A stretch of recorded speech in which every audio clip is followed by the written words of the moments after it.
Улсын их хурлын гишүүн, сангийн сайд, болдын жавхлан, онцлог ажлууд. Эрүүл мэндийг хамгаалж, эдийн засгаа сэргээх 10 их найдын цогц төлөвлөгөөг хэрэгжүүлв. Үрдүн нийт 71.3 мянган иргэн аж ахуй нэгжид 5.8 их найд төгрөгийн хөнгөлөлтөө зээлийг олгосны үр дүнд нийт 176.9 мянган иргэний ажлын байрыг хадгалав.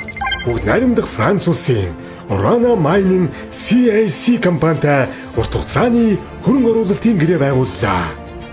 Үрдүн төсөл хэрэгжих хугацаанд нийт 5 тэрбум долларын ашиг авах бөгөөд орон нутгийн хөгжлийн санд 44 сая долларыг шууд шилжүүлж орон нутгийн иргэдэд дэмжлэг үзүүлэх, боловсрол, эрүүл мэнд, нийгмийн хөгжилд зориулагдах боломж бүрдсэн.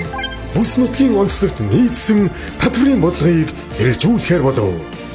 Үрдүн 20 гаруй нэр төрлийн татврыг бүсийн онцлогоос хамааран ялгаатай тогтоох боломжийг бүрдүүллээ.